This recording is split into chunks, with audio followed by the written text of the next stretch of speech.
Fadli Abrar? Arrest and summon. Tajuk apa? Arrest and summon. So berkaitan apa tu?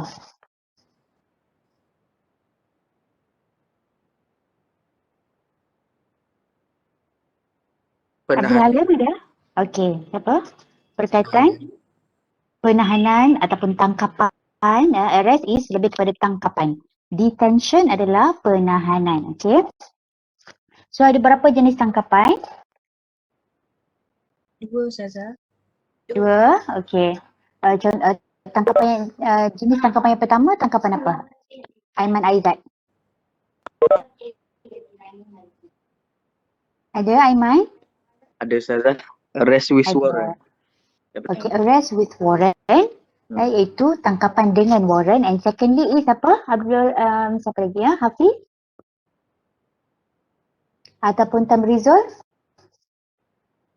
Kita ada arrest with warrant dan second jenis tangkapan adalah arrest without warrant. Yes, arrest without warrant. Okay. Arrest with warrant adalah untuk jenis kesalahan apa? Anas Din. Tangkapan dengan warrant adalah untuk jenis kesalahan apa? Non-seasonal Ustazah. Non-seizable. Non-seizable kita seizable dan non-seizable. Jadi tangkapan dengan warrant adalah untuk tangkapan dengan warrant tu adalah untuk bila mana kita nak buat tangkapan ke atas kesalahan yang tidak boleh tangkap, non-seizable dan vice versa lah. In contrary, sebaliknya tangkapan tanpa warrant boleh dilakukan terhadap kesalahan yang seizable, kesalahan boleh tangkap. Dan students perlu tahu in general apa itu kesalahan boleh tangkap, apa itu kesalahan tidak boleh tangkap dan contoh-contoh kesalahan boleh tangkap dan contoh kesalahan tidak boleh tangkap. Mesti tahu in general. Contohnya tak bayar zakat, maka dia akan jadi kesalahan tidak boleh tangkap. Tak sembahyang Jumaat, maka dia kesalahan tidak boleh tangkap. So katakanlah nak tangkap orang yang tak solat Jumaat, jadi mesti ada warrant. Sebab dia adalah kesalahan tidak boleh tangkap. So kalau pegawai penguatkuasa nak tahan, dapatkan warrant dulu. Dari mana nak dapatkan warrant? Perlu minta mohon daripada mahkamah. Mahkamah akan endorsekan. Okay. Dan lagi apa lagi last week, katakanlah kalau kita nak buat tangkapan terhadap seseorang yang berada di luar bidang kuasa, sebab mahkamah dan juga pegawai penguatkuasa agama, dia mesti tahu bidang kuasa dia hanya setakat kuasa tempatan saja di negeri mana dia berada tu. Jadi kalau nak buat tangkapan di luar, seseorang yang di luar daripada negeri dia, luar bidang kuasa, maka perlu ada apa? Kena isi borang apa? Penyampaian luar bidang kuasa tu. Jelas kan? Jelas. Okey. So warrant tangkap tadi dikeluarkan oleh mahkamah. Mahkamah apa? Mahkamah rendah ataupun mahkamah tinggi, dua-dua berbidang kuasa untuk mengeluarkan warrant tangkap. Boleh endorsekan warrant tangkap. Mahkamah rendah pun boleh keluarkan warrant tangkap tu. Dan lagi once seseorang tu apabila PPA dah dapat jumpa orang yang nak ditangkap, maka orang yang dia nak tangkap tu mestilah diberitahu sebab apa dia ditangkap. Dan isi kandungan warrant tadi tu mesti diberitahu atas kesalahan apa dia nak ditangkap dan dibawa ke balai polis contohnya. So seseorang yang ditahan mesti diberitahu apa kesalahan dia. Lagi seseorang yang ditangkap tu mestilah secepat mungkin ayat dia tanpa kelengahan yang munasabah yang tidak perlu mesti dibawa ke hadapan mahkamah untuk dibicarakan. Okey. Dan kelengahan detention tu, apa-apa penahanan yang nak dibuat terhadap seseorang yang ditangkap mestilah tidak melebihi 24 jam. Sebab tu kena sedia dia dah tangkap, kena bawa ke hadapan mahkamah. So penahanan untuk soal siasat ke apa tidak boleh lebih daripada 24 jam. Jadi penahanan sementara untuk soal siasat tu itu yang kita panggil tahanan remand tu. Remand tu. Dan ada satu lagi jenis tahanan iaitu tahanan sementara di mana seseorang tu dimasukkan ke lock-up untuk menunggu hari pembicaraan. Contohnya kalau dia tidak dibebaskan dengan jaminan maka dia ditahan sementara, tahan di lock-up. Okey. So tu summary lah untuk apa yang kita belajar minggu lepas. Okay. So hari ini insyaAllah kita akan tengok search and seizure, itu penggeledahan dan rampasan. Apabila pegawai penguatkuasa agama ataupun polis membuat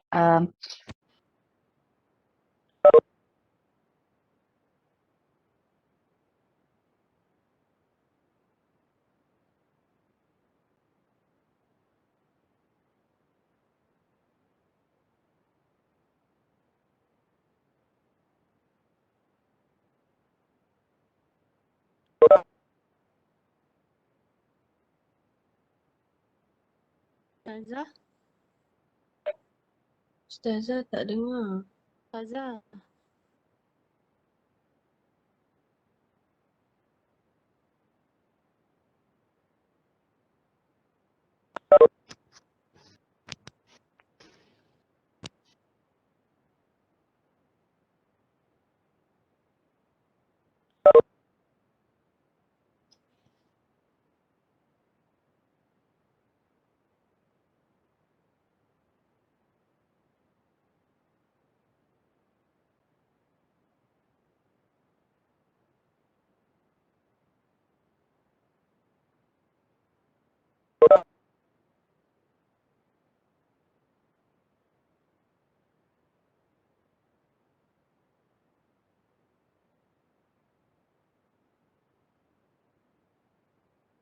Ustazah, suara Ustazah tak dengar.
Dengar tak?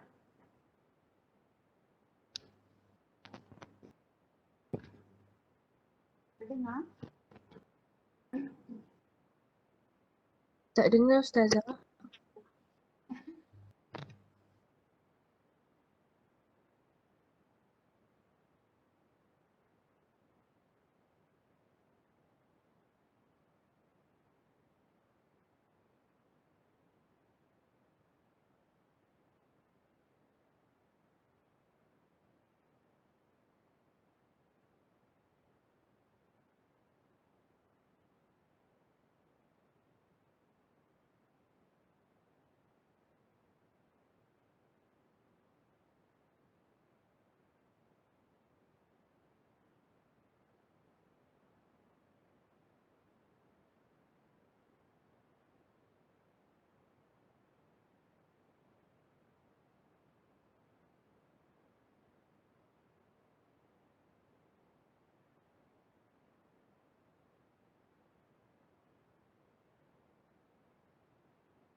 Okey, boleh dengar tak? Boleh Ustazah, boleh. Boleh, Alhamdulillah. Okay. Alhamdulillah. Okay, now untuk search, seizure and examination of witness, penggeledahan, rampasan dan pemeriksaan saksi. Examination of witness adalah pemeriksaan saksi. Okay, the discussion dalam chapter ni akan fokus kepada uh, penggeledahan dan rampasan. Jadi selepas kita membincangkan tentang arrest, tangkapan, dalam proses membuat tangkapan akan ada proses geledah. Geledah ni ada dua jenis nanti. Kita ada search of body, geledah ataupun nak kata apa siasatan atau ke atas badan, dan juga geledah ke atas premis. Jadi ada dua jenis search. Penggeledahan ada dua jenis. Okay, kita tengok search of body. Search of body adalah berkaitan dengan frisking process. Kita biasa kan kita tengok apabila tengok TV ke contohnya, bila adanya proses tangkapan, maka polis akan frisk proses ni macam dia rasa-rasa badan tu, macam dia raba-raba badan tu kan. Itu frisking process. Untuk dia check secara luaran dulu ada tak apa-apa senjata ke disimpan atau apa-apa yang disembunyikan lah. So this is frisk process yang kita panggil When a person is arrested, his body may be searched. Okay? Jadi ini search of body. The Sharia Criminal Procedure Act iaitu ataupun Akta 560 does not exactly mention about cavity or internal search ya. Jadi tak adalah secara detail tu tidak diberitahulah di dalam Akta 560 tentang cara bagaimana nak check badan seseorang. Okay? As mentioned di bawah chapter 1, ini dibagi contoh Contohnya, a woman was threatened with a body search as she was suspected of concealing confidential information. Contohnya berlaku seorang wanita itu di-threaten, diukut, akan check body dia sebab dia disyaki menyembunyikan barang di dalam badan dia itulah. Okay? Jadi a body search boleh di-conducted. Body search itu boleh dijalankan oleh sama ada pegawai penguatkuasa agama ataupun oleh polis yang hendak membuat tangkapan tu atau hendak membuat siasatan. Okay? Nonetheless, this incident should not be used as a basis to justify. Maksudnya sebab secara prinsipnya apa-apa body search jika hendak dilakukan mestilah antara sesama jantina. Okay? This means that the body search of a female person may only be conducted by a female officer, okay? Dan bukan vice versa. Dan kalau nak check lelaki, maka the male officer mestilah dicek oleh the male officer lah. Ada tak siapa-siapa yang pernah buat latihan industri di unit pegawai penguasa agama? Ada kan kat sini? Ada yang pernah ikut? Ada? Tak ada, Ustazah. Tak ada? Tak ada yang pergi latihan industri lagi ke? Dah Sem pergi. 7 mesti dah ada. Dah Tapi pergi, tak ada yang latihan praktikal di jabatan ni. Di unit penguatkuasa agama tak ada. Tak ada. Ada. Ya. Kalau ada biasanya pelajar akan dibawalah turut serta untuk biasanya untuk ikut samalah pegawai penguatkuasa agama semasa dia membuat tangkapan. Jadi untuk body search tu melibatkan orang yang mestilah sama jantina. Okay, in this regard, section 12, 14, 15 dan 17 atau Syariah Criminal Procedure Act are relevant. Jadi boleh refer ke section 12, 14, 15 dan 17. Section 12 mempertukarkan when a search in any place is lawfully made in respect of any offence, then search of the body of persons found in the place may also be conducted if the item searched for is in its nature capable of being concealed by the people, by the person. Cuba baca section 12 in bahasa Melayu. Ada siapa-siapa yang ni tak? Anybody yang nak baca? Section Saya, 12. Okay. Memeriksa orang di tempat yang digeledah menurut waran. Okay. Bila mana penggeledahan untuk mencari apa-apa benda dibuat atau akan dibuat dengan sah di mana-mana tempat berkenaan dengan apa-apa kesalahan, semua orang yang dijumpai di dalam tempat itu boleh ditahan dengan sah sehingga penggeledahan itu selesai. Dan jika benda yang dicari itu adalah daripada jenis yang boleh disembunyikan pada tubuh badan seseorang, mereka boleh diperiksa untuk mencari benda itu oleh atau di hadapan seorang pegawai penguatkuasa agama atau pegawai polis yang berpangkat tidak rendah daripada inspektor. Okey, jadi section 12 ni adalah sumber kuasa, punca kuasa yang membolehkan seseorang PPA ataupun REO, pegawai penguasa agama, untuk memeriksa seseorang tu. Bila disyaki dia sesuatu barang boleh disembunyikan di badan seseorang, jadi ada kuasa untuk check badan seseorang tu. Okey. This can be done in the presence of religious enforcement officers or police officer not below the rank of the inspector. Okay. Next, section 14-2 requires the officer conducting a body search to observe decency. Okay, section 14. Tolong baca kurangan 2. 14-2, anyone? Seksyen 14-2 bila mana perlu untuk menyebabkan seseorang itu diperiksa, pemeriksaan itu hendaklah dibuat oleh seorang yang sama jantinanya dengan orang diperiksa itu dengan memberikan perhatian tegas tentang kesopanan. Okay, so that is apa yang dimaksudkan dengan observe decency. Kena bagi perhatian kepada kesopanan. Next, in situations where a person is arrested by religious enforcement officers. Ustaz teringat ada seorang pelajar dulu, dia ceritalah dia ikut rate, diikut yang jawatan kuasa agama ni pergi nak tahan ataupun buat siasatan ke atas sekumpulan pondan. Jadi dia lelaki. So bila pondan yang akan check dia adalah of course officer lelaki sebab dia lelaki kan pondan. So pelajar ni bila seorang pegawai tu nak check salah seorang pondan yang nak ditangkap ni, so lelaki yang berlagak wanita tu dia tunjuk ke arah pelajar lelaki kita dan dia nak pelajar lelaki tu yang tu dia yang search the body. So maksudnya apabila berlaku macam tu, apa pun kena observe decency. Decency lah, walaupun melibatkan dia lelaki sama lelaki pun mesti observe decency. Okay, in situations where a person is arrested by religious enforcement officers or police officers with a warrant that does not prescribe bail, or when a person is arrested without a warrant and he is unable to furnish bail adalah jaminan, his body may be searched and all articles other than his necessary wearing apparel may be seized.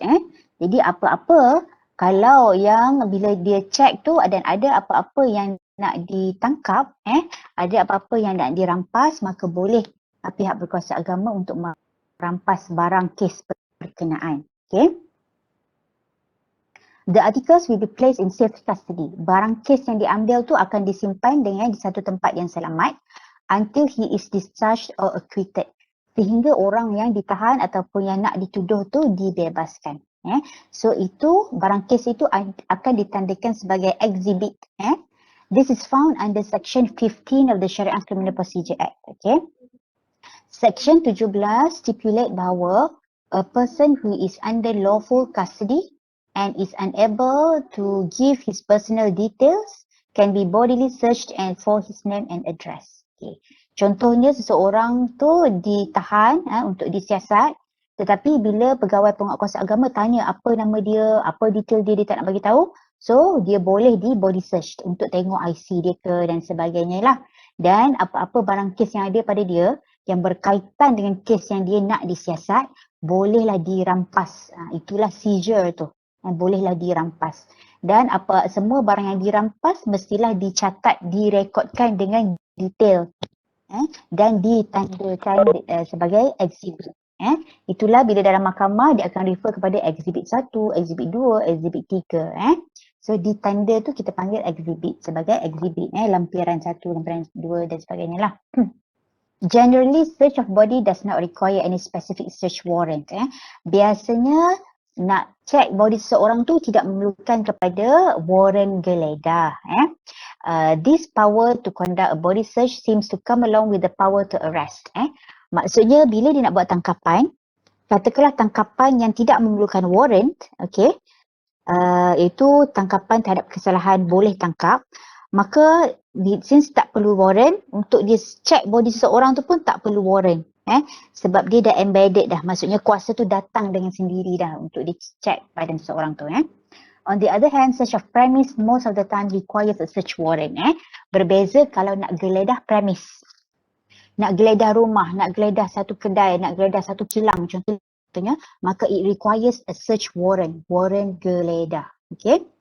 So second types of geledah tadi adalah search of premises ataupun geledah premise. Okay, jap saya turunkan. If you have anything to ask, then boleh tanya jangan senyap je. Okay, generally no one is allowed to ransack anyone's house, kan? Secara asasnya memanglah kita dalam Islam tidak dibenarkan untuk melampaui dengan cara kita violate atau violate hak seseorang tu dengan cara kita pecah masuk ke rumah dia, sebagaimana yang dirakamkan di dalam surah An-Nur, contohnya verses 27 hingga 29. Dan jadi prinsip yang ada di situ adalah mestilah kita mohon kebenaran tuan rumah dulu kalau nak masuk. Okey. Tetapi dalam kes-kes yang sebegini, iaitu dalam kes untuk pecah masuk ke rumah seseorang yang dipercayai melakukan jenayah, maka dibolehkan apabila ada sebab dan apabila dipercayai bahawa satu jenayah sedang berlaku ataupun satu jenayah is about to be committed. Satu jenayah akan dilakukan di satu-satu tempat, maka boleh geledah premis tu dilakukan sebagai cara untuk membendung kegiatan jenayah. Okay. So the inspection or search of the premises, nak inspect ataupun nak geledah premis ni shall be allowed, boleh dibenarkan. Ustazah nak tanya, nampak tak cursor Ustazah kau bergerak? Nampak saja. Cursor nampak tak? Nampak. Okay, so here, the inspection or search of the premises shall be allowed, boleh dibenarkan. If there is reasonable suspicion, mestilah kalau ada rasa was-was, suspicion, syak wasangka itu asasnya adalah reasonable. Kalau syak wasangka yang tidak reasonable, tak berasas, kita syak dan ada prasangka tetapi sebenarnya tak reasonable pun. So tak boleh. So mesti suspicion tu berbentuk reasonable. That the crime is being committed in the place or where there is reasonable suspicion that an offender or suspected person is in the premises. Barulah boleh kita buat penggeledahan tu. Okay. Notwithstanding this, the officers must always give due respect to the privacy of the occupants. Macam tadilah, kalau nak check the body of a person, mesti observe decency, prinsip kesopanan tadi. Samalah juga, bila kita nak search premises, mestilah respect the privacy of the occupants. Tapi susahlah sebenarnya in practice untuk dia respect the privacy of the occupants. Sebab bila dia dah pecah masuk, sesuatu barang kes tu boleh disimpan di mana-mana saja. Tapi sepatutnya secara prinsipnya dia kena observe, respect to the privacy of the occupants juga, orang yang duduk di situ. Okay. Jadi kita kata the search of premises is allowed in Islam. Okay. Dan the search of premise consists of two kinds. Ini kalau pelajar boleh buat nota lah nanti. Jenis-jenis search ada dua, iaitu search of body, search of premise. Dan search of premise pula dia terbahagi kepada dua. Iaitu yang pertama, search for person to be arrested. Dan secondly, search for documents. Maksudnya apabila seseorang pegawai penguatkuasa agama atau polis hendak melakukan penggeledahan ke atas premis, dia akan ada dua tujuan. Satu, sama ada tujuan nak geledah tu nak cari orang to be arrested. Secondly adalah untuk mencari dokumen ataupun apa-apa bahan bukti which are relevant for investigation. Ini pun penting. Bahan bukti tu mestilah sesuatu yang relevant. Kalau irrelevant, maka tak boleh lah. Search of premises can only be done when there is a search warrant. So tadi ingatlah, nak search premise mesti ada a search warrant. Mesti ada warrant geledah. Baru boleh kita nak geledah rumah orang. Okay. Generally, the Sharia Criminal Procedure Act ataupun Akta 560 does not recognize search without a prior warrant being issued.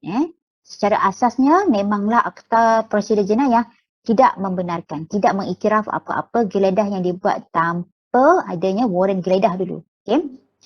Ini pun in line dengan the human dignity, the preservation. Kita nak preserve lah human dignity dan privacy. Okay. Okay, lagi section 11 provides the procedure in carrying out the search of a place entered by a person sought to be arrested. Section 11. Can somebody baca section 11?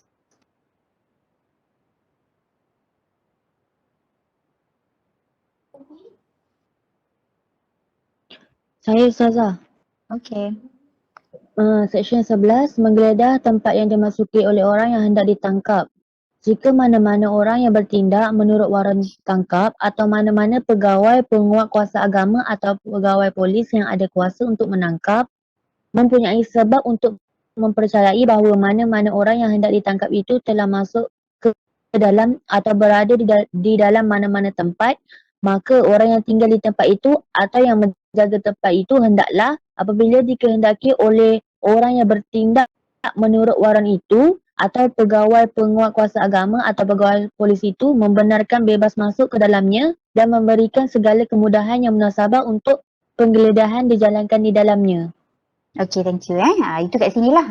Seseorang, anyone who is in charge of the premises, seseorang yang duduk kat situ ataupun dia ada kedai, dia tuan kedai ke, dia pekerja kedai ke, apabila pegawai kuasa agama dah tunjuk search warrant tu, mestilah allow free ingress. Dia mesti bagi masuk. Then afford all reasonable facilities. Bagi apa-apa yang diminta tu bagi. For a search therein. Okay. Jadi itu adalah tata cara bagaimana penggeledahan tu dibuat. So dia boleh tunjuk dan dia boleh minta pihak yang berkenaan untuk bagi kerjasama lah untuk penggeledahan tu dilakukan. Okay. However, if free ingress into the premises is not obtained by the officer, it shall be lawful for him to break open any outer or inner door or window for the purpose of the search after notification of his authority and purpose of entrance are duly made. So biasalah kadang-kala akan ada apabila tuan kedai ke tak membenarkan pecah masuk. Walaupun dah ada warrant. Free ingress ni tidak dibenarkan. Dia tak boleh masuk, dia dilarang. Polis pegawai penguasa tu dihalang daripada memasuki, maka bolehlah pegawai penguasa tu guna apa-apa cara yang munasabah untuk break open any outer or inner door. Maksudnya secara generalnya, apabila ada search warrant, dia pergi ke kedai, dia tak boleh terus pecahkan kunci ke, ketuk ke, gergaji ke anak kunci kalau tuan kedai itu ataupun tuan rumah tu bagi dia masuk. Tak boleh pecah masuk, kena bagi tahu dulu dan bagi orang tu buka pintu ke apa. Tetapi dalam keadaan apabila free ingress tidak dibenarkan, dah ada search warrant dan pihak tuan rumah tu ataupun tuan kedai tak bagi masuk, maka barulah boleh pecahkan pintu ke atau gunalah apa cara untuk masuk ke dalam atau pecahkan window dan sebagainya. Okay. For the purpose of entrance, untuk masuk tu. Okay. In exercising the power to use forced entry, itu kita panggil forced entry. Sampai kena pecah pintu, tendang pintu, itu kita panggil forced entry. Jadi dalam menggunakan kuasa untuk forced entry, the officers conducting the search must have a search warrant. Mesti ada search warrant to search the premises. Kalau tak, boleh didakwa pula. Sebab memecah masuk tu tanpa kuasa. Okay. Forced entry may also be used even if the officers do not have a search warrant. Dalam keadaan tertentu, boleh pecah masuk forced entry ni. Walaupun dia tak ada search warrant, walaupun tak ada warrant geledah, dengan syarat provided that the officers would be issued with a search warrant if it was applied for. Okay. But at the time of conducting the search, a search warrant could not be issued as it would possibly afford the opportunity to the person to be arrested to escape. Okay. Katakanlah dia dah nampak seorang orang yang mencurigakan masuk ke mana-mana premis. Pada masa tu tak sempat dah untuk dia apply search warrant geledah daripada mahkamah. Kau nak pergi mahkamah dulu, minta dulu, sempat orang tadi lari dulu, orang yang masuk ke premis tu. Maka dalam keadaan tertentu boleh dah dia pecah masuk ke premis ataupun dia minta untuk masuk ke premis tu tanpa ada search warrant. Tetapi nanti dia kena issue lah search warrant pula. Faham? Ustazah, Jelas jelas. Alright. Okay, next. Itu tentang search warrant. Okay, provisions regarding search warrant. Peruntukan berkaitan dengan warrant geledah. Okay. Peruntukan berkaitan warrant geledah di dalam Akta 560 boleh kita refer in section 44 until section 53. Section 44 specifies the situations when the search warrant may be issued. Section 44 tu kalau kita tengok, dia bagi tahulah situasi di mana warrant geledah itu boleh di-issue, boleh diminta. Okay. The first situation is provided under section 44 clause 1A, di mana ia memperuntukkan that a search warrant may be issued if the court has reason to believe that a person to whom a summons under section 42 has been issued will not produce the document or the property as required in the summons. Contoh yang pertama, bila search warrant itu boleh diminta di mahkamah, iaitu apabila mahkamah mempunyai sebab untuk percaya bahawa seorang yang telah diberikan saman kepada dia, okay, tidak mungkin ataupun tidak akan mengemukakan harta ataupun dokumen yang nak dilakukan tu. Contoh saman dah dikeluarkan kepada seseorang, tuan kedai lah contoh dan kedai tu dipercayai tempat tu dipercayai menjadi satu tempat apa-apalah kesalahan jenayah, tempat perjudian contohnya.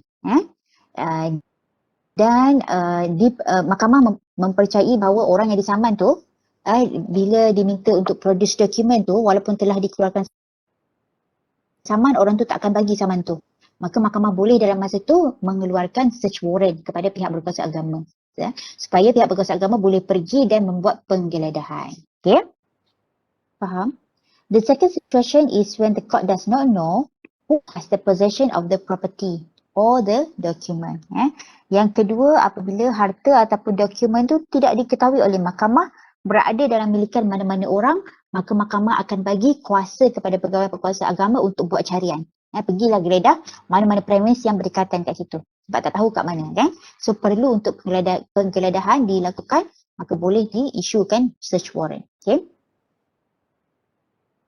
This is provided under section 44 clause 1B. Paragraph C provides for the third situation, that is, when the court considers that justice for any trial or any proceeding will be done by allowing general search.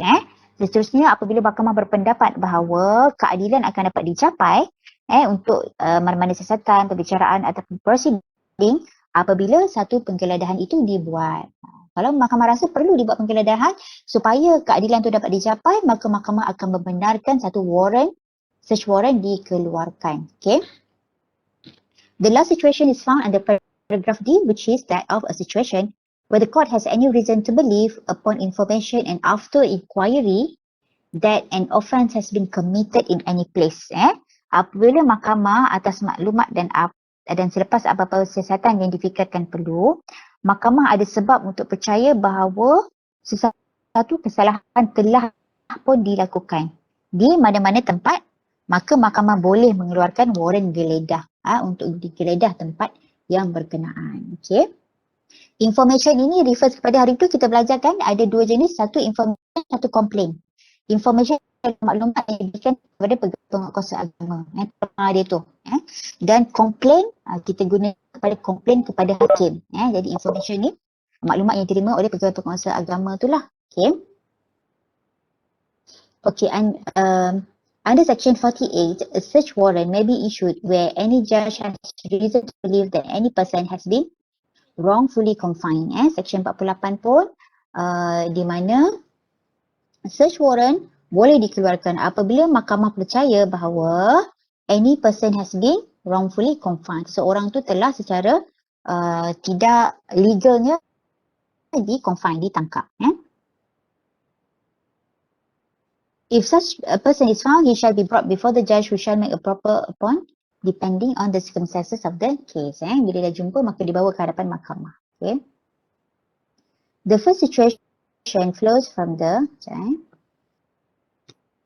situasi yang pertama tadi, iaitu bila mana mahkamah ada sebab bahawa seseorang yang telah diberikan saman mungkin tidak akan mengemukakan barang nak diminta oleh mahkamah tu.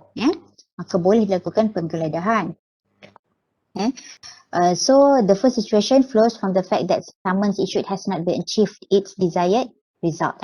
Maksudnya kat sini, walaupun saman dah dikeluarkan tetapi pihak-pihak tidak mahu memberi kerjasama. Jadi bolehlah pegawai penguasa agama memohon search warrant. Warrant geledah. Okay. The second and the third situation give a wide ambit of the court's power to issue a search warrant. Dan alasan-alasan yang BCD tadi menunjukkan bahawa mahkamah ada kuasa sebab yang munasabah untuk dikeluarkan search warrant tu. Okay. Okay, next. Section 63 is another relevant section in discussing search. Hopefully Ustazah tak cakap seorang Ada tak kat tepi tu akta? Everyone? Ada Ustazah. Ada So boleh refer kepada akta. Section 63. Okay. The section states that in the course of the investigation, dalam masa untuk membuat siasatan tu, the officer conducting the search considers that the production of any document or other thing is necessary, and the officer has the reason to believe that the person would not comply with summons issued under section 42. or that he does not know who has the possession of such document or thing. The officer may search or cause a search to be made. Sama je lah maksudnya. Ini memberi kuasa kepada officer lah bila mana dia merasakan saman tu tak akan dipatuhi atau bila mana dia percaya bahawa sesuatu barang telah disembunyikan di mana-mana, maka dia sebagai seorang officer boleh memohon pada mahkamah. Itu adalah sumber kuasa lah kepada officer tu. If practicable, the officer himself shall conduct the search. Seseorang pegawai berkuasa agama tu sendiri boleh dia sendiri yang conduct the search ataupun dia boleh meminta orang bawahan dia untuk membuat penggeledahan. Dan dia boleh specify the document or thing in a written order to the subordinate. Jadi pegawai penguatkuasa agama dia boleh arahkan orang yang bawah daripada dia untuk buat penggeledahan. Anak buah dia lah. Tetapi dia mesti menyenaraikan apa artikel ataupun barang kes yang dia nak cari itulah. Okay.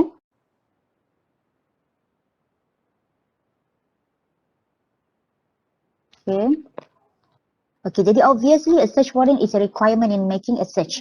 Jadi apa yang kita perlu faham adalah search warrant adalah satu dokumen yang wajib ada bila nak buat satu penggeledahan premise, bukan penggeledahan body. Nak geledah a premise mesti ada a search warrant. However, it may be argued that a search warrant may not be requirement if a situation does not permit the officers to obtain a warrant. Tadilah contohnya tak sempat nak minta a search warrant sebab takut orang tu melarikan diri, maka dalam keadaan begitu dibenarkan untuk membuat penggeledahan tanpa adanya dulu search warrant. Okay. Subsection 2 and subsection 3 of section 44 do refer section 44, subsection 2 dan 3 provide that a search warrant shall ordinarily be directed to the Chief Religious Enforcement Officer. Asalnya mesti ditujukan kepada ketua penguatkuasa agama. Ataupun kepada mana-mana officers lah yang telah di-designated by-nya. Diberitahu kat situ. Search warrant ni dia tulis nama kat situ bukan nama orang yang dia nak kedai ke, bukan nama orang ke yang disyaki. Tetapi nama siapa yang boleh membuat penggeledahan tu. Berbeza dengan saman. Ataupun warrant of arrest. Kalau warrant tangkap, di borang tu akan ada nama seseorang yang nak ditangkap tu. Kalau saman akan ada nama orang yang nak disaman.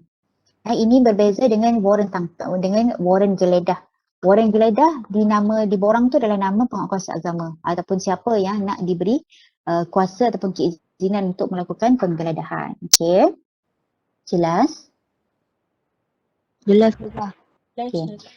Section, so penggeledahan boleh dilakukan oleh RAO or the police officers. So section 50 states that the judge who issued the search warrant may attend at the place where the warrant is executed. Hakim pun kalau dia nak pergi tengok tata cara penggeledahan tu dilakukan, maka dia dibenarkan. Nak tengok kat mana, refer kat mana kuasa dia, boleh refer kepada section 50 Akta 560 tu. Akta Prosedur Jenayah Syariah. Okay, next. The court may limit or specify a place to be searched in the search warrant. And it follows that the search must be conducted in the specified place only. Dalam keadaan biasanya, ditulis kat situ kat lokasi geledah tu nak dibuat. Alamat dia berapa secara spesifiknya. Okay. Dan ini di-provide under section 545. Tetapi section 51 provides that seseorang hakim who is present at the execution may orally direct a search to be made in his presence upon any place within his jurisdiction. Faham tak? Secara asasnya, secara prinsipalnya dekat warrant geledah mesti ada alamat yang tertentu. Kat mana penggeledahan tu dilakukan, warrant geledah tu. Tetapi kadang-kala, katakanlah kalau hakim tu ikut pergi tempat penggeledahan tu, dekat premis tu, maka hakim dia boleh keluarkan arahan secara orally saja. Contoh dia kata, okey pergi ke bangunan across this jalan ni. Maksudnya pergi ke bangunan bertentangan untuk check sebab takut orang tu dah lari kat sana. So dibolehkan walaupun secara oral saja, orally, tak written. Okay. Section 49 provides that if the search place is closed, the occupant of the place shall on demand allow the officer executing the search warrant free ingress and afford all reasonable facilities for a search there.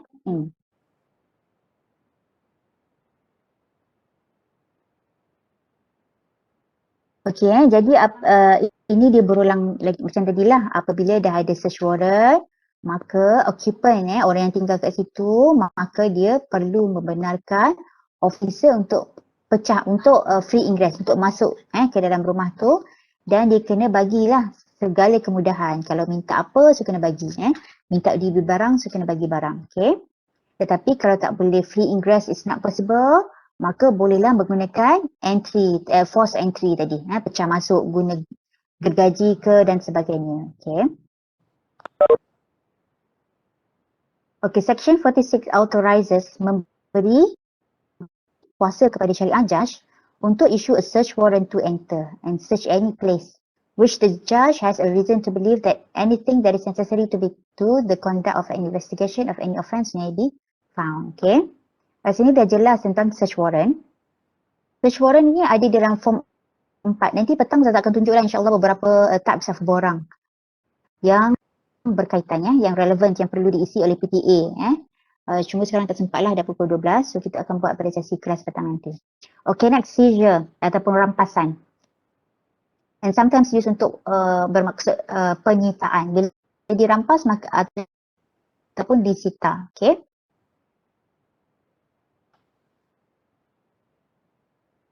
Okay. Seizure in this context refers to the act of taking possession of a certain thing, property or document by legal process. Okay, asasnya kat sini mestilah by legal process. Apa-apa rampasan ataupun penyitaan nak dibuat mestilah secara legal, bukan illegally. So mesti ditanda dan mesti ada mesti ada kebenaran daripada mahkamah dulu. Okay. In discussing seizure as a process in investigation, one has to look at the respective provisions under which entry and search are effected. Jadi nak tengok boleh ke tak lakukan rampasan, maka kena tengoklah provision yang terlibat. Sebab apa dia melakukan itu, atas sebab apa dia melakukan penggeledahan dan investigation, maka dibolehkan ke tak dilakukan rampasan. Okay. Ini kerana kuasa untuk merampas usually comes along with the power to conduct search. Kerana biasanya kuasa untuk membuat rampasan datang bersama kuasa untuk conduct a search. Kuasa untuk membuat rampasan datang bersama dengan kuasa untuk melakukan geledah and make an arrest. Maksudnya kalau dia nak merampas, contoh merampas barang di premis, tetapi dia tak ada warrant geledah pun nak masuk premis tu, maka secara prinsipnya kita tahu bahawa benda tu salah lah. So tak boleh dia pecah masuk ke premis dan merampas tanpa dia ada warrant dulu, warrant of search tadi. Okay. For instance, a search warrant would have been obtained for a search of premise. The purpose of the search is either to make an arrest or to obtain certain documents or property relevant to the court proceeding. When the document or the property is found, obviously it will be seized in order for it to be produced as exhibit in court. Faham tak ayat ni? Faham tak ayat ni, Yusli? Tak faham, Ustazah. Cuba baca semula, the purpose. The purpose of the search is either Okay, to make tujuan.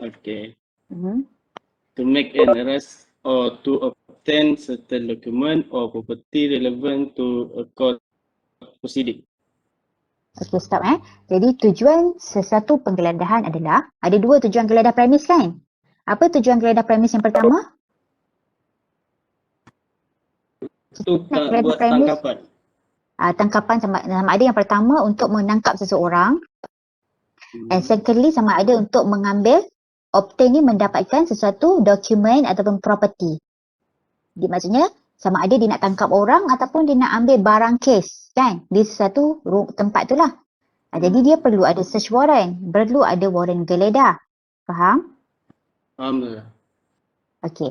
Jadi bila mana dia dah jumpa barang tadi, barang kes yang dia nak dapatkan tu, dengan cara dia dah ada warrant geledah, dia pergi geledah tempat tu dan dia jumpa barang tu.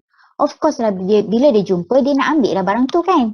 Dia nak bawa ke, dia nak simpan lah barang tu. Maksudnya kuasa untuk ambil barang tu, seizure of the property tu, kuasa untuk dia ambil barang tu, datang bersama kuasa untuk membuat penggeledahan tadi itulah.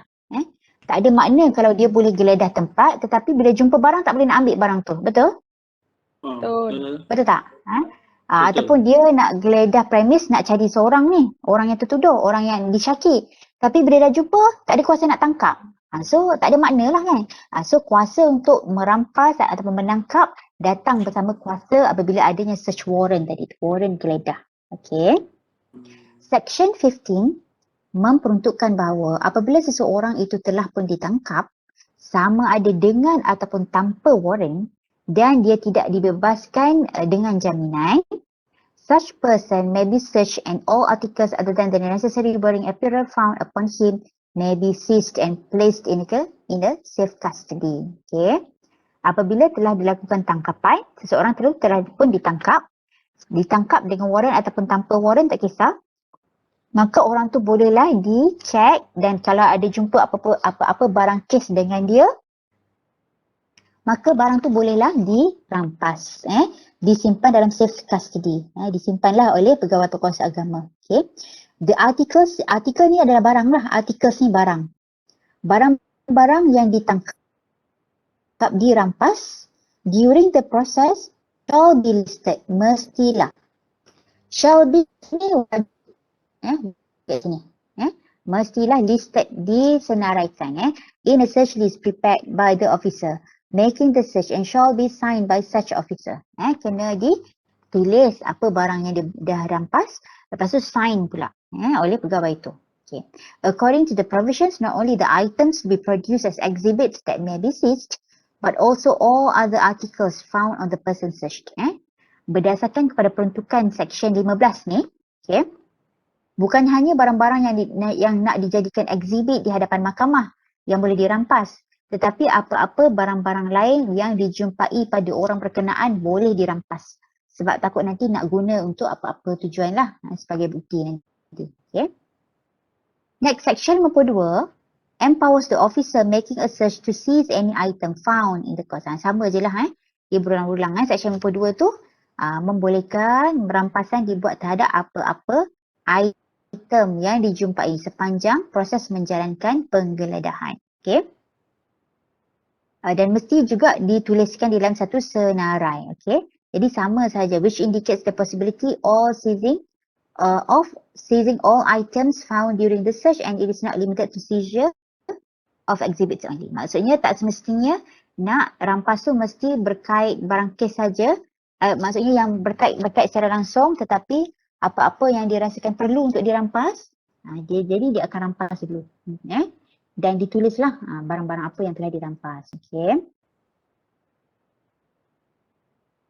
Section 16 memberi kuasa kepada pegawai penguatkuasa agama ataupun orang lain yang membuat tangkapan untuk merampas apa-apa offensive weapon.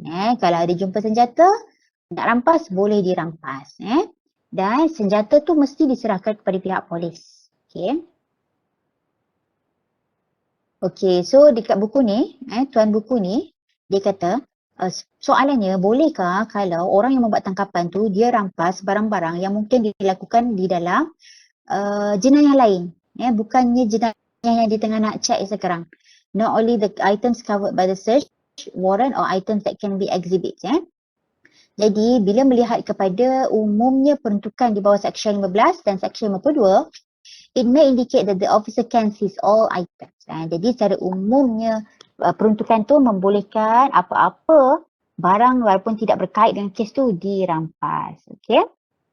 Okay, next. Tadi dah rampas.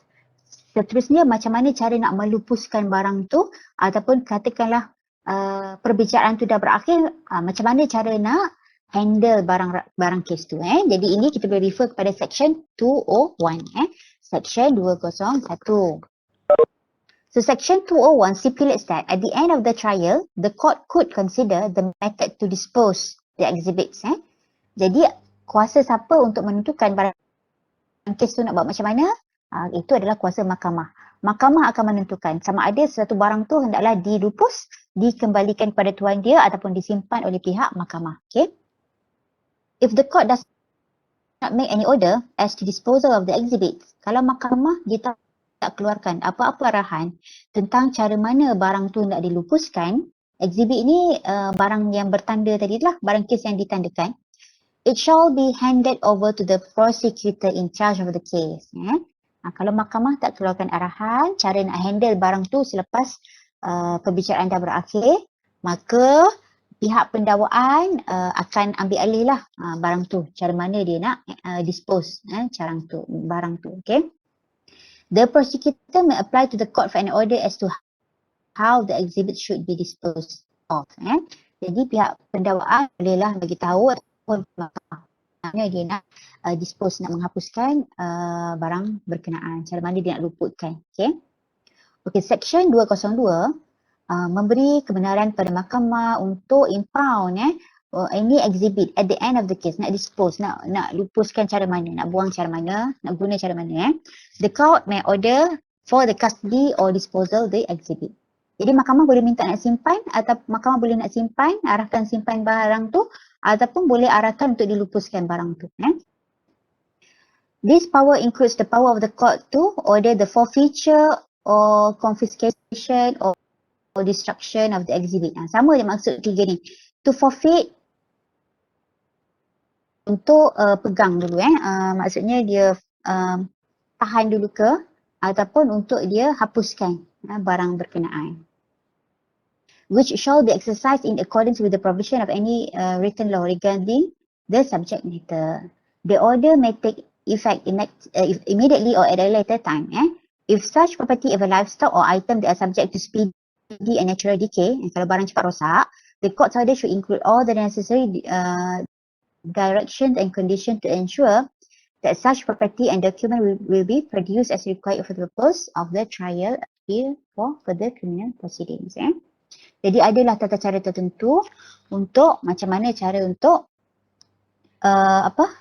melupuskan tadi barang-barang kes tu bila dah selesai sesuatu perbicaraan tu. Okay. Okay, ada apa-apa soalan? Dengar tak ni? Tak ada. Okey, Ustazah. Sekejap saya nak tengok senarai partisipan. Macam mana ada ni?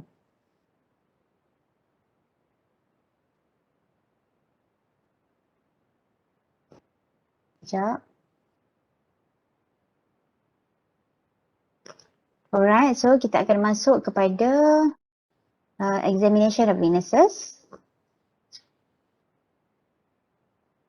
Bentar ya.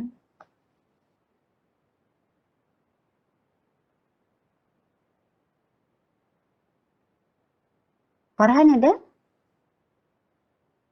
Farhan Arifin? Ada Ustazah, ada. Okey, jelas tak dengan apa yang kita dah go through tadi? Okey, boleh. Boleh. Muaz Azmi? Boleh Ustazah, jelas. Boleh, insyaAllah. Najib? Najib ada? Najib Samsudin? Ada tak ni? Nazhan? Ada Nazhan? Saya memahami dengan baik. Alhamdulillah. Terima kasih. Sama. Zuhair ada? Ada Ustazah. Okey. Okay.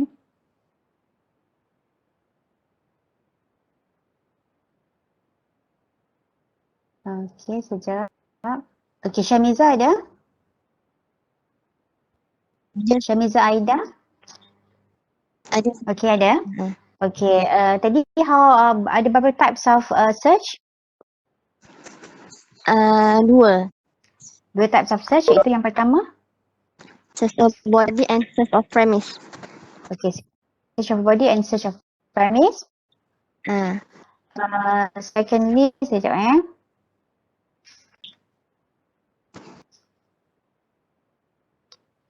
Safura Kamarudin ada? Okey, so what is seizure tu apa? Penyitaan ataupun rampasan Penyitaan dan rampasan. So rampasan biasanya berkait dengan rampasan apa tu? Rampasan barang, dokumen. Okey, barang ataupun dokumen Alright, so tak apa. So kita teruskan dengan examination of witnesses. So takut ada yang ada nama kat sini tapi ada nama je. InsyaAllah tak kena macam tu. So hopefully semua faham. If kalau tak faham ataupun memang tak jelas ataupun laju sangat ke, kena bagi tahu Ustazah. Sebab kita dua hala. So mesti ada communication dua hala. Communication tu mestilah dua hala. Okay. Okay, next examination of witness. Bawah sikit. Jadi tak.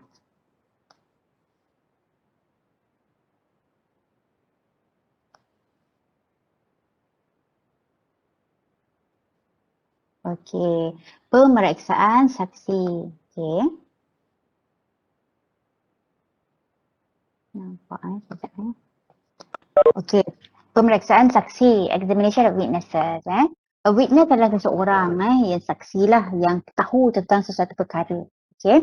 The term witness, saksi ni secara legal sense-nya refer kepada seseorang yang memberi evidence in court.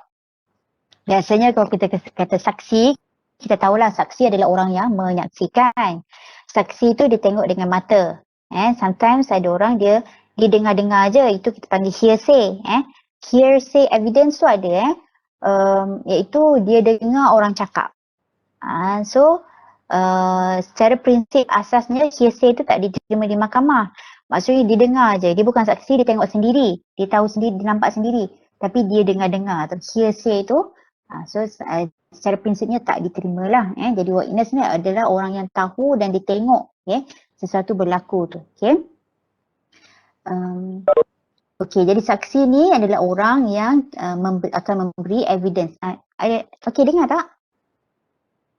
Dengar Okay, adalah orang yang akan memberi evidence in court. Memberi evidence tu maksudnya bagi keterangan. Keterangan secara oral. Okay. Or in general sense, the word witness refers to a person whose testimony may be extracted in judicial proceeding. Itu refer kepada seseorang yang mana kita perlukan keterangan dia di dalam judicial proceeding. Proceeding mahkamah. Okay. Witness juga adalah sometimes merujuk kepada seseorang yang ada kaitan dengan suatu fakta. Fakta kes. Fakta kes. Okay.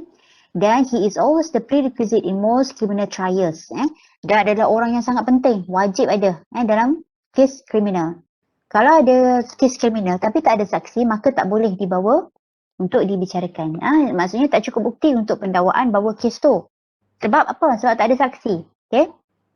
Untuk menyokong keterangan dia. A prosecutor cannot proceed. Tak boleh proceed with a criminal prosecution if he fails to find any witness to support his case. Okay? So walaupun dikata dia jumpa bahan bukti, tetapi tak ada saksi yang boleh menyokong. Saksi tu tak semestinya macam saya kata tadi, saksi yang tengok dengan mata kan. Tetapi certain case, saksi tu adalah saksi pakar. Saksi pakar kita panggil expert evidence. Pakar boleh memberikan keterangan di mahkamah dan dia dipanggil sebagai saksi. Pakar dengan kepakaran dia tu, tengoklah pakar dalam bidang apa, bidang forensik, bidang psikologi, bidang apa-apalah. Kalau berkait dengan sihir-sihir contohnya, maka pakarnya siapa?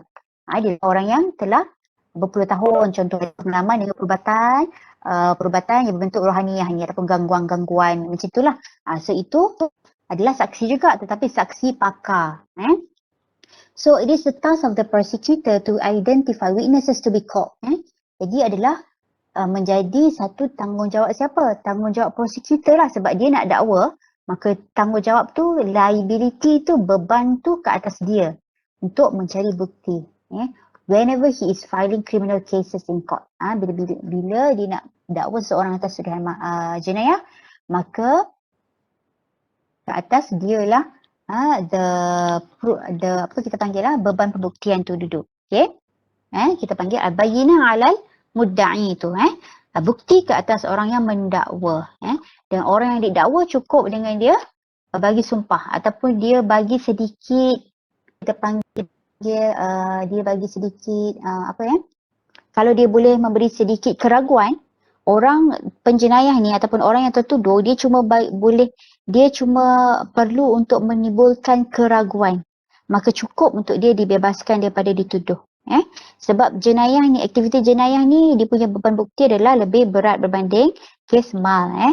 Jadi dalam kes jenayah, beban pendakwa adalah sangat berat dan beban orang yang didakwa tu dia hanya perlu menimbulkan sedikit keraguan, jadi itu sudah cukup untuk membebaskan diri dia lah daripada didakwa. Okay.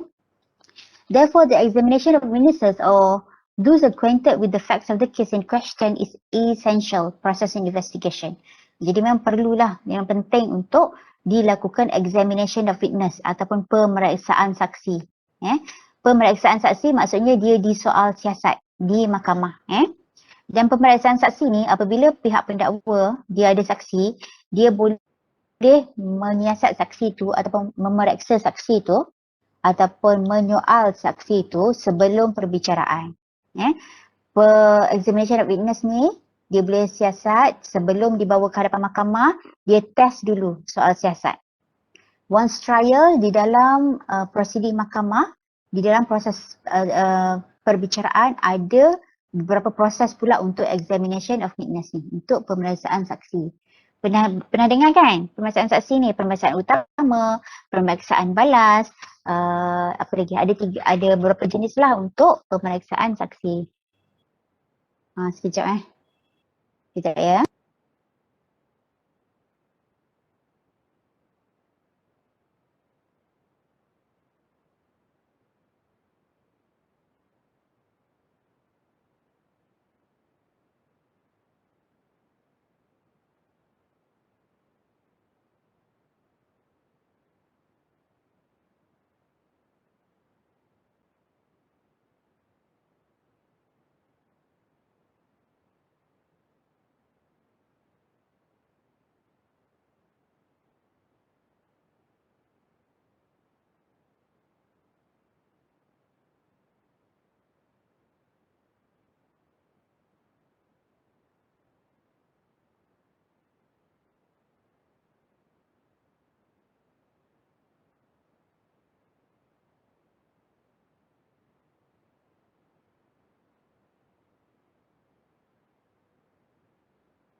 Assalamualaikum, minta maaf ya.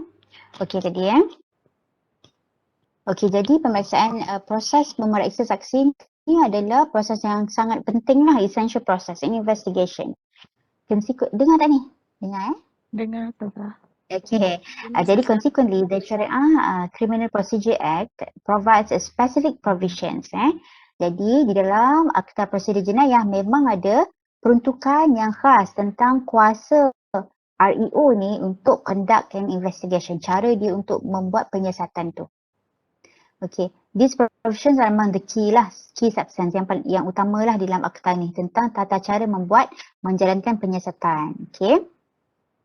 Jadi flow dia apabila sesuatu information telah pun diterima oleh REO ataupun oleh hakim, di mana hakim bila dia dapat maklumat kita namakan sebagai dia mendapat komplain, maka the REO ataupun hakim bolehlah melakukan inquiries. These inquiries would result in the questioning of examination of witnesses. Jadi bila dia membuat pertanyaan lanjut, itulah yang kita panggil examination of witness. Witness di bawah Akta Prosedur Jenayah ditafsirkan sebagai is defined in section 2 to exclude accused person. Maksudnya orang yang dituduh tidak dipanggil sebagai saksi. Walaupun orang yang dituduh tu memang akan disoal siasat, tetapi dia tidaklah kita define as saksi. Okay. Section 48 of the Sharia Criminal Procedure empowers religious enforcement officer who is conducting investigation to require the attendance before him of any person living within the federal territories whom from the information given or otherwise appears to be acquainted with the circumstances of the case. Okay. Jika pegawai penguasa agama REO ataupun hakim merasakan seseorang itu ada kaitan dengan satu kes, maka dia boleh panggil orang tu untuk hadir ke hadapan dia. Hadir ke hadapan dia ataupun hadir ke hadapan mahkamah lah untuk memberi information. Okay. Dan if so required, jika orang tu dipanggil untuk memberikan keterangan, such person shall attend before the investigating officer. Orang tu mestilah hadir di hadapan REO tu. Okay. Subsection 2 of the same section apa ni? Section 58 ni. Subsection 2 memperuntukkan bahawa kegagalan untuk hadir ke hadapan REO ataupun hakim tu akan subject to a warrant to secure the attendance or a warrant of arrest. Kalau gagal untuk hadir, enggan untuk hadir ataupun enggan untuk memberi keterangan, maka boleh dikeluarkan satu warrant of arrest, warrant tangkap ke atas dia.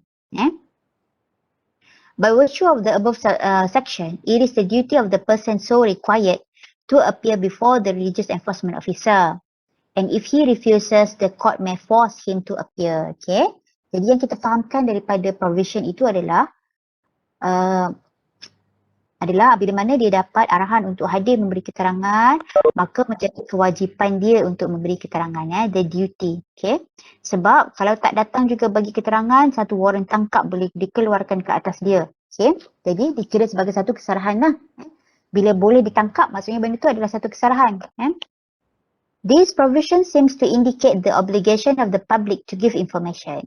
Jadi kita boleh faham secara tak langsung bahawa the public, kita sebagai orang awam ada obligation, tanggungjawab untuk memberi information kepada pihak berkuasa berkaitan apa-apa kesalahan jenayah yang berlaku.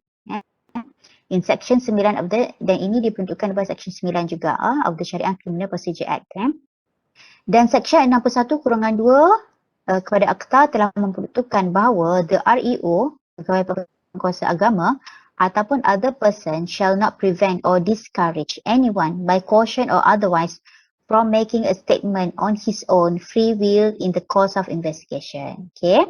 Jadi pegawai agama ni juga, pegawai penguasa agama ataupun siapa-siapa tidak boleh menghalang seseorang untuk memberikan keterangan. Maksudnya kalau dia nak bagi keterangan berdasarkan pengetahuan dia, maka tidak boleh dihalang.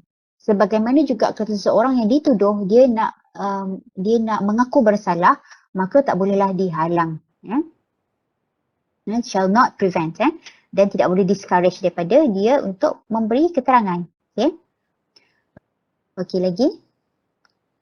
After examining section 58, it is to be noted that officer conducting an investigation can only request the attendance of person resides in the federal territories. Ini dari segi prosedurnya juga. Saksi yang nak dipanggil tu adalah saksi yang di dalam bidang kuasa dia lah. Tetapi dia tidak boleh menghalang juga kalau saksi tu berada di luar bidang kuasa, tetapi saksi tu nak hadir untuk memberi keterangan, maka dibolehkan. Okay. Next. Sekejap.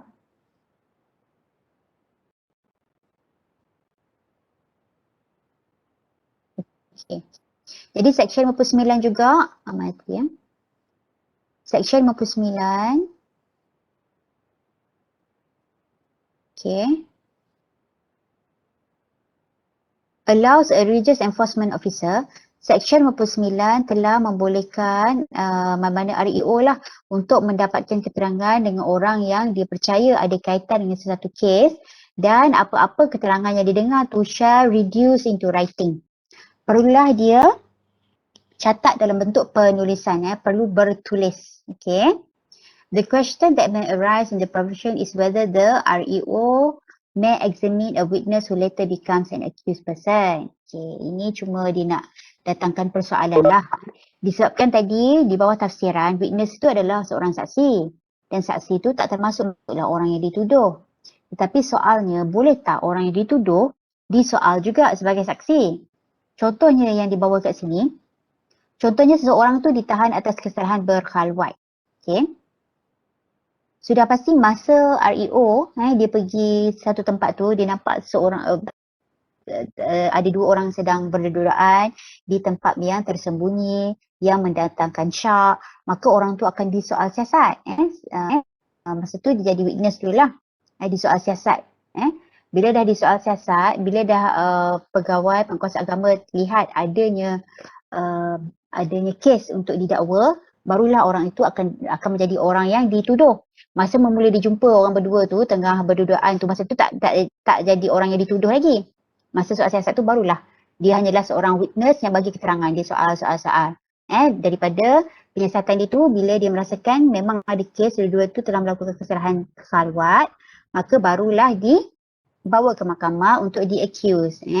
Jadi dia kata secara tak langsung yang dapat kita faham bahawa seseorang witness tu boleh nanti dia dituduh atas satu kesalahan jenayah. Okay? Faham tak? Ke confused? Sebab tadi witness di dalam tafsiran adalah bukannya orang yang tertuduh, tetapi sebenarnya orang yang dituduh boleh jadi witness, kemudian dia jadi orang yang tertuduh. Boleh berlaku kes macam tu. Asalnya dia hanyalah witness. Tetapi nanti bila dituduh, dia bukan lagi saksi tetapi dia akan jadi orang yang tertuduh. Accused person. Okay. Okay, boleh refer kepada section 59-1 di mana section ni dia guna perkataan person. Tetapi dia tak guna perkataan witness. Bila guna perkataan person, maksudnya benda ni umum lah. Jadi merangkumi, tak semestinya witness sahaja. Ini cuma dari segi wording. Ini di question dari segi wording saja. Okay. So next.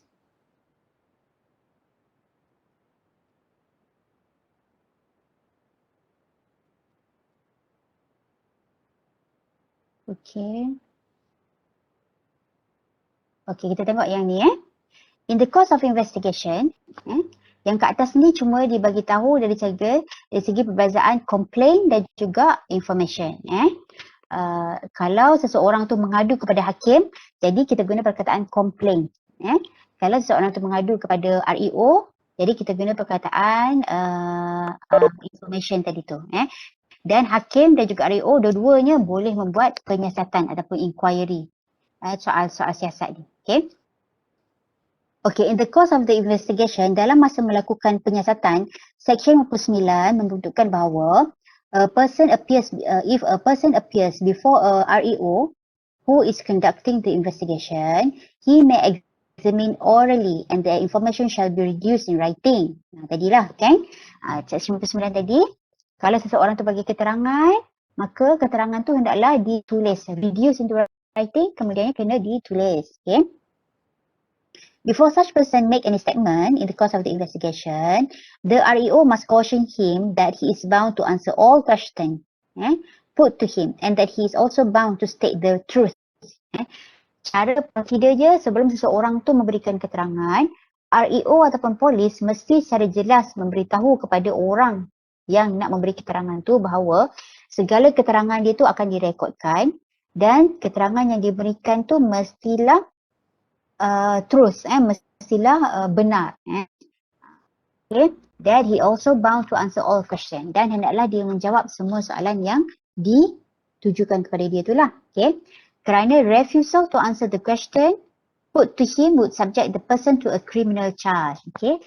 Menghalang ataupun keengganan untuk menjawab apa-apa soalan yang diberikan kepada dia akan menjadi satu kesalahan. Boleh didakwa pula atas satu kesalahan di bawah Section 215 Akta Kesalahan Jenayah Syariah. Ini Syariah Criminal Procedure Act. Akta Prosedur Kesalahan Jenayah Syariah ni, Section 215. Di mana boleh dikenakan penalti sehingga RM2,000 dan juga boleh dipenjarakan ataupun kedua-duanya sekali. Maksudnya bila REO tanya dan kita enggan untuk memberi keterangan, maka itu boleh dikira sebagai satu kesalahan. Yang kedua, kalau bagi keterangan palsu, perjury, satu terma dia adalah perjury. Perjury ni adalah giving false information ataupun bagi keterangan palsu. Memberi keterangan palsu adalah juga satu offense, satu kesalahan. Di bawah Section 211 of the Syariah Criminal Procedure Act ataupun di bawah Akta 560. Okay. Which the maximum penalty is a fine not exceeding RM2,000 or a term of imprisonment not exceeding 1 year ataupun combination of both. Okay. So, tak bagi keterangan apabila diminta adalah satu kesalahan. Bagi keterangan palsu pun merupakan satu kesalahan. Okay. Okay, next section. Ada apa-apa soalan? Risau saya, masa-masa senyap je ni sebab tak nampak kan? Okey, Ustazah. Tak ada, Okey. Ustazah, Ngantuk ke faham. ni? Faham, Puasa Ustazah. semakin. Mengantuk Tak mengantuk ke tak? Dah pukul 1 dah, sekejap lagi Habis dah ni, pukul 80 insyaAllah. Okay, section 61 provide that REO officer conducting investigation or the person in authority shall not offer or make any form of inducement, threat or promise. Okay, so mesti tahu bahawa REO ataupun polis tidak boleh mengugut. Memanglah dia nak mendapatkan bukti, dia nak dapatkan keterangan, tetapi tak boleh sehingga mengugut ataupun induce, membuat apa-apa paksaan ataupun mengugut atau membuat apa-apa janji, okay, to any accused person in order for him to make a statement. Sebenarnya dari segi prosedurnya tak bolehlah menakut-nakutkan orang tu untuk sehingga untuk membolehkan dia bagi keterangan itulah, okay. Sebagai general rule, an important aspect to be observed during the examination process is that the person's dignity must always be respected. So sepatutnya tak boleh mengugut lah. Tak boleh juga menyakitkan dia secara fizikal ataupun mentally tortured. Walaupun mungkin secara amalannya tak begitulah. Sebab kadang-kadang kena menakut-nakutkan juga untuk dia bagi ini. Tetapi dari segi prosedurnya sepatutnya tak bolehlah mengugut atau membuat apa-apa janji. Okay. So, Section 29-5 state that any statement made to the REO shall, whenever possible, be reduced into writing. And after reading and making any necessary correction, the person making such a statement shall sign or affix his signature, affix his thumbprint in the presence of the witness. Bila dah siap dia bagi keterangan, dia kena mengesahkan keterangan itu adalah benar dan memang dia yang bagi keterangan. Okay? Ustazah, Ya. andai kata kalaulah macam officer dia salah tangkap orang, lepas tu dalam investigation tu dia macam menakut-nakutkan dan ada mentally torture lah. Adakah kita lepas daripada tu boleh saman Boleh dia balik? membuat, ya boleh. Apa-apa yang dilakukan tanpa kuasa ataupun tanpa sebab yang munasabah ataupun melangkaui bidang kuasa dia, bolehlah untuk kita membuat komplain ataupun membuat apa-apa dakwaan semula lah di mahkamah. Okay, boleh. Section 60 states that the statement made to the REO in the course of investigations shall not be used as evidence except in the proceeding to impeach the credit of a witness. Okay, apa-apa keterangan yang diberikan tu semasa investigation tidak digunakan sebagai bukti untuk impeach the credit of a witness in the proceeding. Sekejap apa-apa keterangan, boleh baca yang section 60 dalam bahasa Melayu. Impeach the credit of the witness, maksudnya kita nak kata orang tu mungkin kita nak impeach dia punya credibility dia lah. Who is charged for giving false information because of the investigation. Cuba baca yang bahasa Melayu dia untuk lebih jelas, section 60.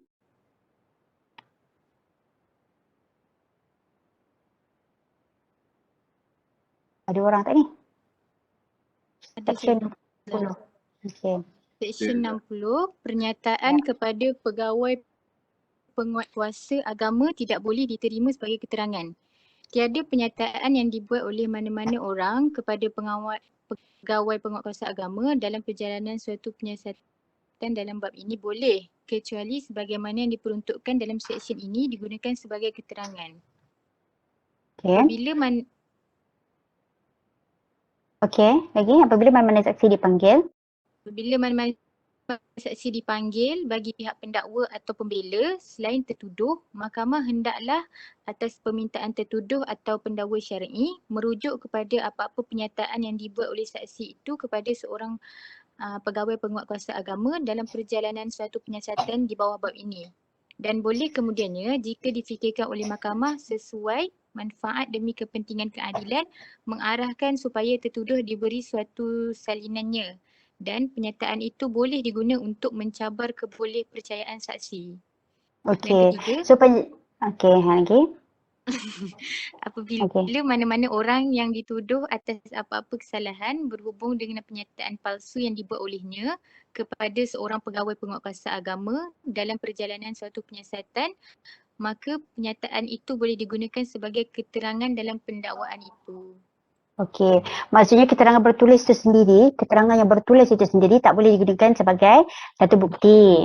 Tetapi kalau saksi itu dipanggil dan katakanlah sebab pemeriksaan saksi itu dia ada 3 jenis. Satu pemeriksaan utama, yang kedua pemeriksaan balas, yang tiga pemeriksaan semula. Pemeriksaan utama maksudnya pemeriksaan kalau katakanlah pendakwa yang panggil saksi itu, maka pendakwa dalam proses pembicaraan dia akan soal siasat saksi tu, pemeriksaan saksi.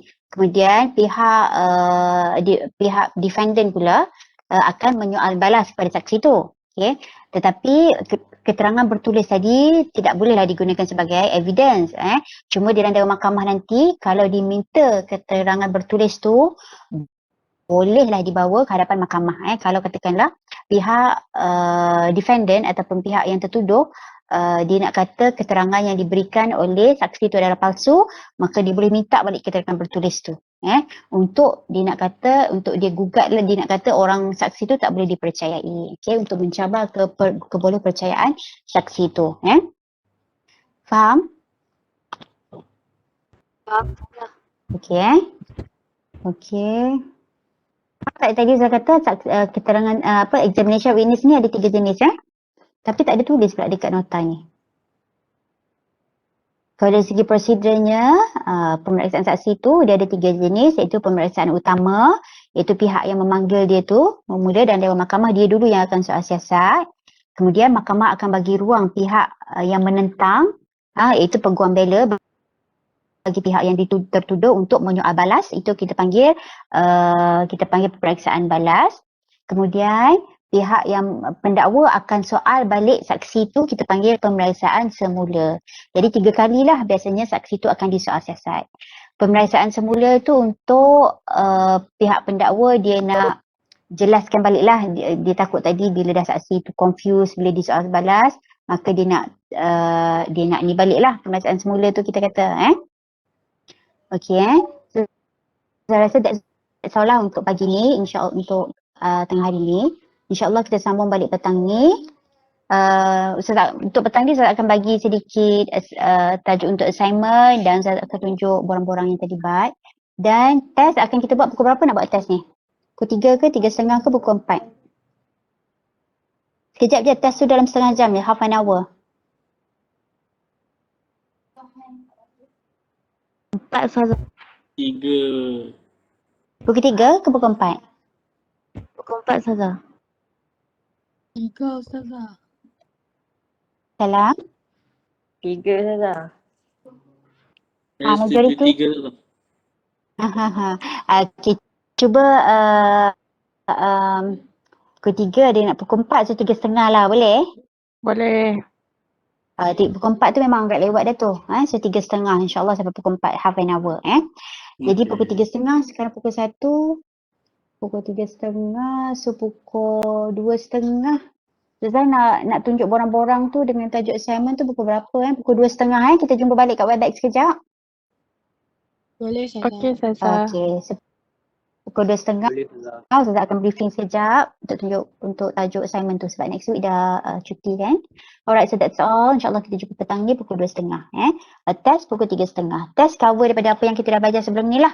Sampai tajuk tadi search and seizure. Sikit je yang masuk tu. Soalan dalam 20 soalan saja, sikit je. Pejam mata pun boleh jawab Ustaz rasa. Okay, that's all. Assalamualaikum. Jumpa nanti. Salam Ustazah. Thank you. Waalaikumsalam. Thank you. Terima kasih Ustazah.